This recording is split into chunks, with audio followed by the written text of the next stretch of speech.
Hey everyone, I am coming at you today in today's live stream to answer an email I got today. And this is the third or fourth time I have gotten this email in the last week or two. And instead of writing a really long answer explaining it all, once again, I decided that it would just be better to do a Facebook and YouTube live stream so that I can give people a link to this next time they ask. And also, I'm going to send a link to the person who sent me the email today. So her email says, we have two does that just kidded. One is a first freshener and the other is in her second kidding season. They both have twin boys and everyone is healthy and fat. I've heard waiting until the kids are 2 weeks old, separate at night and milk mom in the morning. But I've also heard that you should wait until the kids are weaned. When do you recommend is a suitable time to start milking them? The first freshener's udder is huge and always full. The other doe's udder is not even. The babies seem to be eating off one side mostly. So the short answer is that both of those answers are wrong for 99% of kids, does, and owners because they're making a lot of assumptions. They're basically assuming like there is no difference between kids or does or your philosophy or your goals.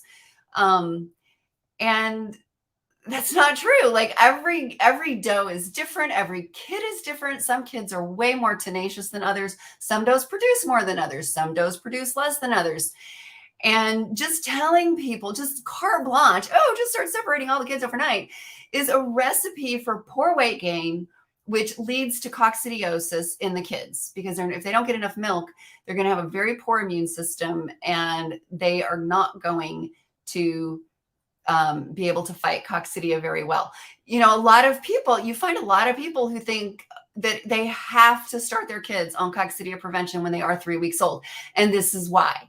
I was one of those people. Like, you know, in the early years for us, we thought like that coccidia, overgrowth of coccidia leading to coccidiosis was inevitable, and it's not. If the kids are getting enough milk, that milk has antibodies in it. It's not like colostrum, but it's got antibodies in it to the things that the mom is immune to. And the mom is walking around with coccidia in her gut, and so it doesn't make her sick because she's immune to them. And those antibodies are in her milk. So she is going to be giving those to the kids. Not to mention the fact that research has shown that higher protein diets lead to better parasite resistance. Coccidia is not a worm, it's a protozoa, and that's a parasite. It's a different kind of parasite. But also worms, they're going to have better resistance to worms. So it's really, really, really important that the kids get the milk. The doe is making that milk for the kids, and so the kids are the number one priority. The only way that you should separate the kids overnight is if they are gaining excessively, which I'm not going to say it's impossible. It does happen. But in my Nigerian dwarf kids, I want to see them gaining 4 ounces every single day. If they gain 4 ounces a day, they are going to hit 20 pounds by 8 to 10 weeks of age. And all summer long, I can tell you right now, all summer long, I am going to be getting emails from people who have kids that have chronic coccidiosis. These kids are now 3 or 4 months old and they weigh 15 pounds. And it just makes me want to scream and throw things at my computer screen because that is totally preventable. You know, somebody told me one time, oh, my doe can feed 4. And I said, she's like, she did it right now. Her kids are 2 months old and they're doing great. I'm like, really? How much do they weigh? She's like, I don't know. So she went and she weighed them and came back and told me that they weighed between 14 and 24 pounds. Okay, obviously the 24 pounder is getting way more than his fair share. And the 14 pounder is not. And that 14 pounder had already had coccidiosis. And that's a problem that can just continue. Coccidia can wind up causing permanent damage to the lining of the kid's gut. And that means they will never properly absorb nutrients. They may have health problems forever, and they're not going to grow to their full potential because they're just not able to absorb the nutrients like they should be able to. So you don't want to separate kids overnight unless you know that they are gaining more than what they need to be gaining. Now, like I said, for my Nigerians, that means 4 ounces a day, average every day. So if they gain 3 ounces one day, I expect to see them to gain 5 ounces the next day, or vice versa. It needs to average out to 4 ounces a day. For larger goats, pretty much the bigger they get, that doesn't like completely correlate, um, in terms of the weight gain. So you have to, especially like if you've got crossbreeds, but for bigger goats, they should be gaining 6 to 8 ounces a day. So, for the largest goats, it wouldn't be unreasonable to say that they should gain half a pound a day. Our Katahdin sheep gain half a pound a day. So you have to track this. And once you start tracking it, you will know how well your goats are doing. It is very unlikely that you would have twins, and those kids would gain so much weight that you would be able to separate them every night starting at 2 weeks. Maybe you could do it once a week or something, like, oh, they're gaining 5 ounces a day, so I can separate them once a week. The thing is, when you separate them, you are going to find that their weight gain that night is going to be way less than what it was on the other days. So somebody's like, oh, well, you just have to have food available for them while they're separated. No, they can't eat the equivalent amount of protein and calcium in hay or grain that they can in milk. Nothing has the concentrated milk and calcium that, nothing has the concentrated protein and calcium that milk does. It is just not possible for them to eat that much protein and calcium through grain, a goat feed, even a 16% goat feed, and hay, because they're much bulkier. They talk about how easy it is for us humans to gain weight when we drink our calories. So so your babies, if your babies are drinking their calories, they're going to gain weight much, much, much better also. So in their case, it's good when they drink their calories. We want them to drink their calories because they're going to gain weight better. The other thing that, she had heard was wait until the kids are weaned. Well, that is a recipe for a rodeo on the milk stand. And also too, the thing about weight, so the question is, when are you going to wean? I personally never wean does that I'm keeping. So I'm like, that would be like, oh, well, I'm never going to milk my goats then. And that would be silly. Once my kids reach 20 pounds, then I will start separating them overnight. The other thing is, if you have a first freshener, it's really a good idea to put them on the milk stand and handle their udder on a daily basis so that they learn the milk stand is where they get their grain. You don't have to do it twice a day, but just once a day. Put them on the milk stand and squeeze their teats. If you get out, if you're like the doe that she said her first freshener udders is huge and always full, I would absolutely do not separate her, but I would put her on the milk stand and let her eat her grain once a day and milk her out. That is also what you need to do if you have a single kid. If you have a single kid and you do not start separating on day 1, you will wind up with a very fat kid and a doe with a very low milk supply. So it's all about supply and demand. And so if there is no demand, or the body's like, oh, I don't need to make any more milk. I'm supplying as much as there is demand for. And so you want the body to know, so I always tell people, I'm like, you're the twin that wasn't born. You want your doe to produce like she's nursing twins, because that is the norm in goats. And if you put her on the milk stand every day and milk her, and so with singles, what we do, and we've done this both ways, we have tested this over and over and over again, and we've never really found a difference. If a doe has a single, we will put her on the milk stand twice a day without ever separating the kid, milk her out completely, because that's what a sibling would do. A sibling's not going to go, oh, I'm going to save some for my brother or sister. They're going to take all the milk they want. Or if you work or something and you only want to milk once a day, then we will separate the single kid overnight and just milk in the morning.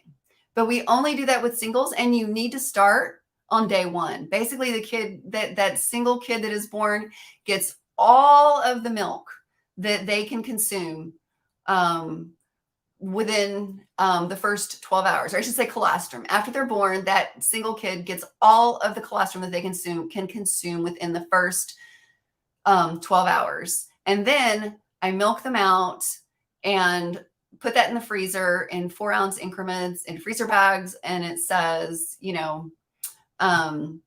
Elise, 12-hour colostrum, and I put the date on it. So I know when it was milked. So if I find it next year or 2 years or 3 years down the road, I know how old it is. And it's okay to use milk or colostrum that's been in the freezer 2 or 3 years old if it's in a deep freezer that's below zero. And most people who live on a farm have a deep freezer that is going to be below zero, because we have a lot of meat that we want to last. So somebody said, so you recommend not separating and milking in the morning? No, it depends. I just explained the whole thing. So it depends. Do you have a single? Do you have twins? If you have triplets or more, no, you're not going to be separating them overnight and milking in the morning. Because if you do that, you're going to have some kids with some really low weight gain, and you're going to have coccidia problems. You're going to have worm problems. We have a lot of goats on our farm who have never had a dewormer in their lives. And in the last, I think it's been like 9 years, I always remember my husband started weighing the kids when I was laid up in bed with a smashed knee, which I think was in 2014. So that was 9 years ago. So in the last 9 years, we have had 2 kids with coccidiosis. That is it. So coccidiosis is not unavoidable if the kids are getting enough milk. And if you've got a fairly clean barn. I'm not gonna let piles of poop build up out there, because that's where the oocysts are. That's how kids get infected. So, if your kids are 3 weeks old, it depends. Is it a single? Is it twins? Is it triplets? And also, like, if you're putting them on the milk stand, like, that's whole different than separating. Yes, we weigh the kids every day for the first 2 weeks. If it's a single and it is gaining like gangbusters, like it's gaining 5 or 6 ounces a day, and that's a Nigerian. If it's a single and it's gaining 5 or 6 ounces a day, then we're gonna weigh it every other day. And then after the first 2 weeks, it depends on the individual kid and how they're doing. If they've been gaining really well, then we go to like a couple times a week. The older they get and the more they continue to do well, the less that we worry about them gaining. And the other thing is, because in the first 2 weeks, here's where people get into trouble. Like the kids are doing great for the first week or something. And like, this is where people think, oh, they're doing so well.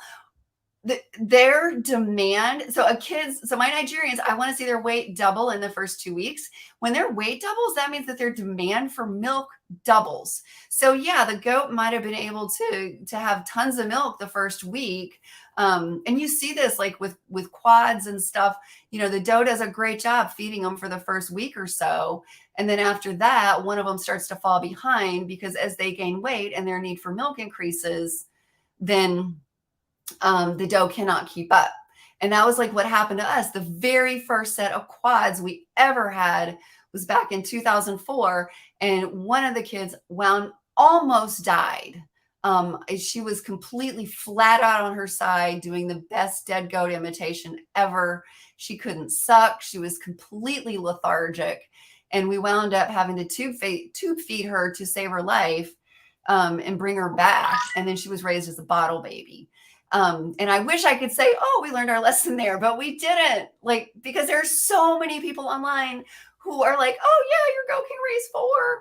And, it's like, there's a huge difference. First of all, there's a huge difference between surviving and thriving. And I want my kids to thrive. I don't want them to just survive. Like, oh, yay, I've got a 3-month-old that weighs 15 pounds. Like, that's terrible.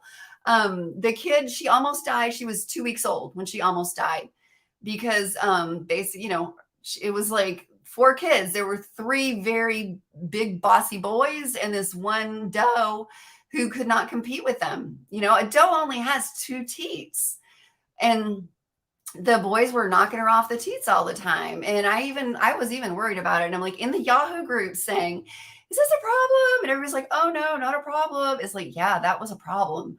And if I had been weighing, like, I would have caught it long before. Like, you don't want to go out there and find a goat half dead or dead in the straw. That's why you need to weigh them, so that doesn't happen. It's so devastating when a goat dies. And starvation is just like the most ridiculously easy thing to prevent. And when kids are severely underweight, we're just dealing with somebody right now that's got a 3-month-old kid that weighs 15 pounds already. And it's like, yeah, I think your goat has coccidiosis and didn't get enough milk. And like, yep, went to the vet, got back, it has coccidiosis. So it's really, really important. Remember, those kids are number one priority in terms of who gets the milk, not you. She's making the milk for the babies, and the babies need it. And I consider that is my number one health insurance, is making sure those kids get enough milk. And so somebody said, what about milk from the year before? I thawed some from last year and separated and was unusable. Is there a way to prevent that? Okay, if your milk just separated, that's normal. That's what happens when you freeze it. You're gonna have some separation. Usually, if you just give it a really good shake, it all gets mixed back together. Otherwise, you can throw it in the blender to get it mixed back together. But as long as you know that it has been kept in your deep freezer below 0 degrees, and your freezer didn't thaw or something, then it is totally fine to use from a year before. We're actually doing that right now, because if you've been following our kidding season, our does are throwing something crazy like 3.6 kids per doe. We've had a set of sextuplets and 2 or 3 sets of quads. Like, I can't even keep track. We've only had one doe who was decent enough to have a set of twins. Everybody else is having multiples, including 6. So we got lots of babies this year. Speaking of babies, this one is like, hi, I'm your baby. So the other thing is that you don't really want to wait until your kids are 2 months old before you put a doe on the milk stand, because like I said earlier, that is just going to be such a rodeo. Like, back when we got started with goats in 2002, this is the stuff we heard, the same kind of things that was in this email that I read at the beginning of this live stream.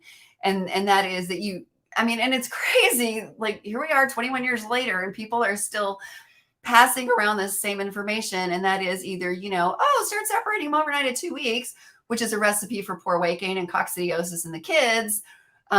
Or, just wait until they're weaned, which is a bizarre thing, because when are they weaned? A lot of people have this random cutoff at 2 months, which, if you're like, I won't sell a kid before it weighs 20 pounds. And I tell people that when people, reserve kids for me and say, when can they come home? I say, when they are at least 2 months old and weigh 20 pounds. Because I do have some kids that will hit 20 pounds at 6 or 7 weeks. But I want them to be 8 weeks old at least, and also weigh 20 pounds before I take them away from their mom. Because at that point, they're really big and healthy, and their immune system is excellent, and they're much likely to get coccidiosis from stress even after they're moved to their new home. So I sleep a lot better by waiting until my kids weigh 20 pounds before I sell them. And again, I'm talking about Nigerian dwarfs here. I used to raise Lamanches 10 years ago. We don't anymore. So somebody's got a question about a doe squatting on the milk stand. Is taking 3 or 4 people to milk her. They do eventually stop doing that. Like, if you notice, she probably also squats when her kids go to nurse. They're just trying to be helpful. They're like, oh, here, you want me, you need better access to my teat. Let me help you. And so for the kid, it doesn't matter, because most of them are tenacious little guys, but it can make it harder for us. And so generally, if you just practice, you just keep lifting her. And if you have a shorter bucket, then you can, do that too. Because we have some, so that's the thing with Nigerians. We have some that are kind of short. I really do not like does less than 21 inches tall for that reason. It just makes it harder to milk them, even if they're standing up straight. And so you might need to find a little bit shorter milk bucket. I wish I knew where our short milk bucket came from, because if I did, I'd buy more of them. We have like 4 stainless steel milk buckets, and only one of them is short enough to fit under a couple of our does. So that basically means most of the time we're always going for the short bucket. Like if that doe is in milk, we are always grabbing the short bucket when we go out to milk. So any tips for the first freshener on the milk stand that squats? Oh, I got that one already. Oh, your question. Oh, okay. I think it's the same question twice. Okay. Hopefully you heard the answer. So anyway, if you put the dough, now back in the day, when I had both of my daughters were home and we did not have 20 goats to milk, what we did is that the last week of pregnancy, even, we would start training the first fresheners to hop on the milk stands. So, we would basically, get a pan with like half a cup of grain in it and some alfalfa pellets and shake it, like say, hey, look here, yummy. And they take a bite, and then you just walk and they follow you to the milk stand, and then you lift it up, and then they jump on the milk stand, and then they put their head through the head gate, and then you let them sit there and eat that half a cup of grain. And so then by the time they freshen, they got it. They're like, oh yeah, that milk stand's really cool. That's where I go and get grain. And then once a day, you put them up there and let them have their grain, and you start out just handling their udder. Like if it doesn't seem like they have any extra milk, just put your hand on their udder and see what they do. And if they kick, then just sit there, just keep your hand on the udder, let them kick. And when they stop kicking, then you handle the teats. Like just don't even try to squeeze, just like put your hand on the teat, just like, okay, I'm touching your teats. And if they start kicking, just sit there and wait, let them kick, and then they'll stop kicking. And this may take 30 seconds, or this may take 2 or 3 days. It just totally depends on the goat. But basically, you just very gradually work towards actually milking the goat, assuming you have time. Hopefully your first freshener's kids were not all stillborn or whatever, and you have to milk her. In that case, you have to speed this up a little bit. But in that case, I would just put a lot more alfalfa pellets up there, because it's going to take you longer to make everything happen. And alfalfa pellets, you don't want to let them have too much grain when they're on the milk stand, because they can wind up with diarrhea or some kind of a rumen upset. But if you put alfalfa pellets on the milk stand, mix in with the grain, then that slows them down a lot. And they can have all the alfalfa pellets they want, because it's only alfalfa. There was another question. What do you recommend to feed does after birth to give enough nutrition to sustain them in milk? So the last 2 months of pregnancy, at least 50% of their forage should be alfalfa hay or another legume. If you live in an area that doesn't have alfalfa, then peanut hay is another option. Sericea lespedeza is also a legume. Those are higher in protein and calcium. Clover is also, you don't usually see, I don't know that I've ever seen pure clover hay. Sometimes you see a little clover mixed into grass. I would not count on that being at least 50%. So if your goat is totally on dry lot and indoors, that means that your hay should be 50-50 alfalfa and grain.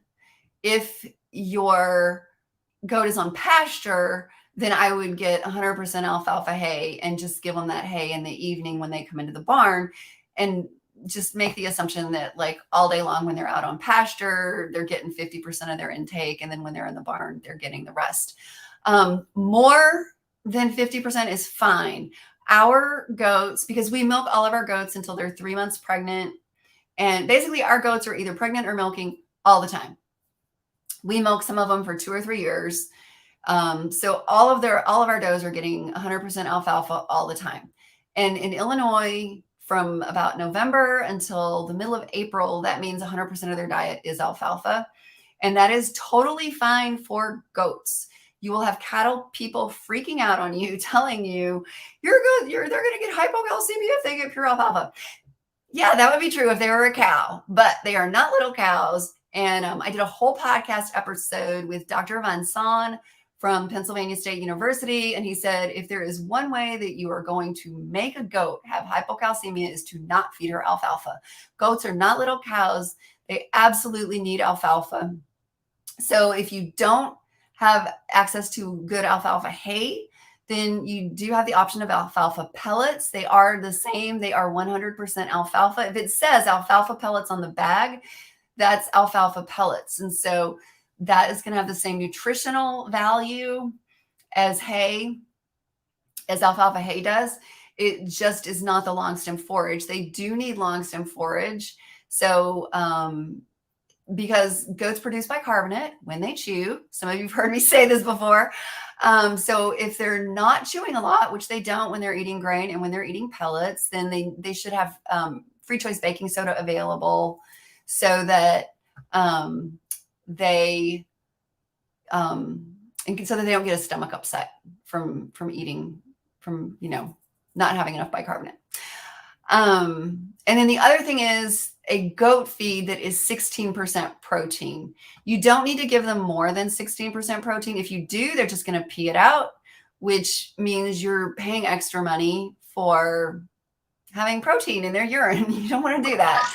So, and it's also hard on the kidneys if they're constantly having to pee out the extra protein. So 16% protein goat feed is good. Purina goat feed, used to be called Purina goat chow, is one that has 16% protein, which I like because it also has around 35 to 40 ppm copper and 50 or 60 pp or 0.5 selenium. So it has a really good amount of selenium and copper. Also, the Do More sweet goat feed has those same levels. The Do More pelleted feed does not. Like, it is also 16% protein, but it does not have the same levels of copper and selenium. And so I don't recommend the pelleted feed for that reason, because most goats really need that extra copper and selenium. Let's see if there's any other questions. Okay, I think I got all the questions answered. So basically what we do to kind of sum all of this up, what we do is if a goat has a single, we start milking on day one, either twice a day without separating the kid, or separate the kid overnight at around 3 or 4 days, and then milk in the morning. And sometimes we do both. Like, one day, oh, I'm not going to have time to milk tonight, so I will separate the kid overnight, milk her in the morning, and then they're together all day, and then go back to like milking twice a day without separating the kid. If a doe has twins, and the kids are gaining more than they need to, you might be able at some point to separate her overnight. Occasionally, you've got to watch the kids' weight gain, though. You can't just randomly say, oh yeah, it's fine, separate them every night starting at 2 weeks. Like, that's just crazy and irresponsible. It's like one of my huge pet peeves. If they've got triplets or more, like I don't even try to let goats raise more than 3 kids anymore. If they've got triplets, they need 100% of her milk. Even my best milkers, like right now, we had a goat that had triplets, and they were gaining 5 or 6 ounces a day for the first few days. And I'm like, yay, that's awesome.